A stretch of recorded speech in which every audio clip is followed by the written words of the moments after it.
Mungkin menyangkut dengan kondisi terkini geopolitik ya, menyangkut dengan penutupan Selat Hormuz di Iran.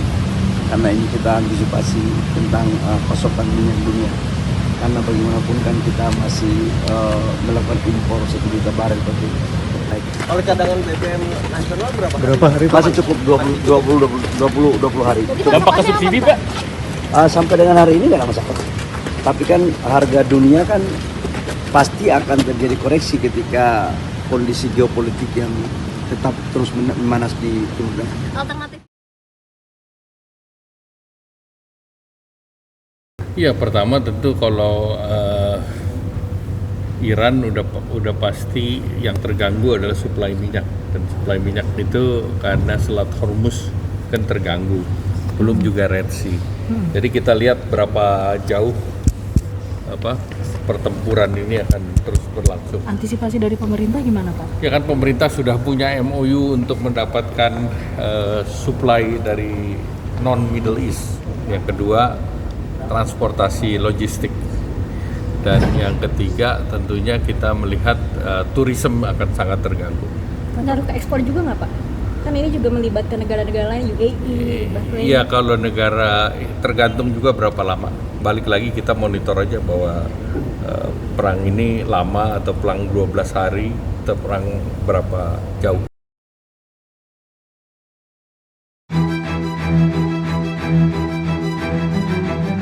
Bendera merah dikibarkan di atas Masjid Jamkaran Iran. Bendera dipasang pada tiang di kubah masjid dan dikibarkan petugas berseragam sambil memegang foto Khamenei. Di Iran, bendera merah secara luas dianggap sebagai simbol balas dendam dan dikibarkan selama periode konflik meningkat. Media pemerintah Iran melaporkan kematian pemimpin tertinggi Ali Khamenei pada hari Minggu. Teheran menyatakan 40 hari masa berkabung nasional dan 7 hari libur umum saat negara bersiap untuk upacara pemakaman. Amerika Serikat dan Israel melancarkan serangan gabungan sejak hari Sabtu. Sebagai balasan, Korps Garda Revolusi Iran juga melancarkan serangan rudal dan pesawat tak berawak yang meluas terhadap Israel. Ya Allah!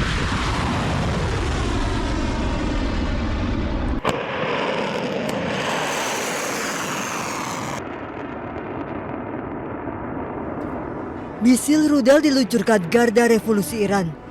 Rudal-rudal lepas landas melesat dengan target fasilitas militer Amerika dan Israel.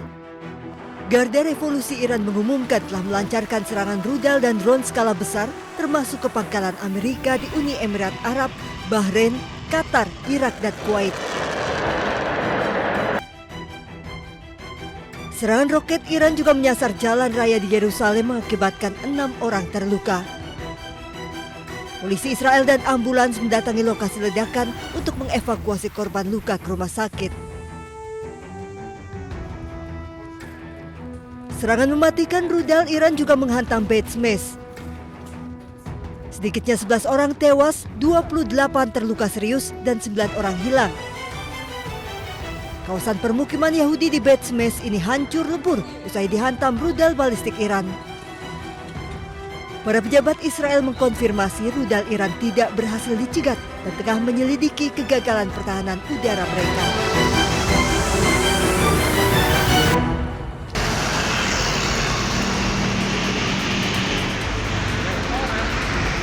Berdasarkan data sistem komputerisasi pengelolaan umroh dan haji khusus, sebanyak 58.873 jemaah umroh Indonesia masih berada di Arab Saudi.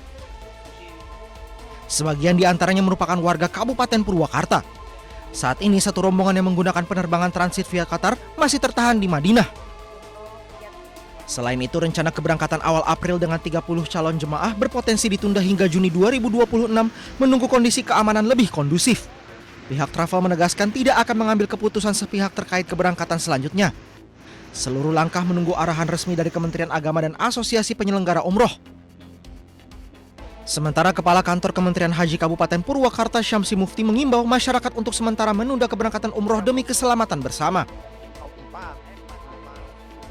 Meski kawasan Timur Tengah kini tidak aman dilalui penerbangan sipil, tidak sepenuhnya menghentikan aktivitas penerbangan jemaah umroh dari dan ke Indonesia.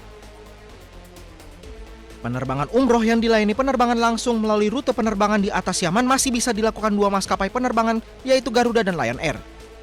Ketua Umum Aliansi Pengusaha Haramain Seluruh Indonesia Amaluddin Wahab berharap calon jemaah umroh bisa bersabar jika ingin menjadwalkan ulang perjalanan umroh karena saat ini masih dilakukan koordinasi dengan pihak Kementerian Haji di Indonesia dan Arab Saudi pasca konflik perang di kawasan Timur Tengah.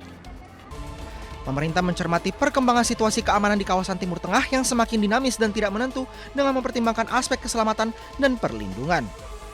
Tim Liputan iNews melaporkan.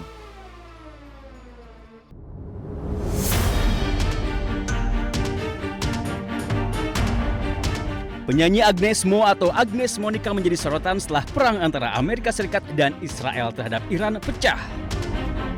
Serangan belasan bertubi-tubi dari Iran ke Timur Tengah turut menghantam beberapa titik di Teluk Dubai. Diketahui sebelum perang terjadi, pelantun lagu Cock Battle itu menggelar konser perdana di Dubai. Setelah perang meletus, Agnes Mo sempat dikabarkan terjebak dan tidak bisa keluar dari Dubai. Fans Agnes Mo pun cemas dan mencari informasi tentang kondisi penyanyi internasional itu. Hingga akhirnya Agnes Mo muncul di media sosial dan menyatakan jika dirinya baik-baik saja. Ia bahkan menunjukkan jika dirinya sedang berada di apartemennya. Obviously I'm safe here. Jangan percaya sama headline yang bilang bahwa I'm trapped while sheltering myself. No, I'm fine. Like I'm in my apartment right now. I need to open this. We're completely fine, guys. Agnes juga menegaskan jika dirinya tidak terjebak perang. Ia juga meminta media tidak membuat pemberitaan yang tidak benar tentang dirinya termasuk keluarganya.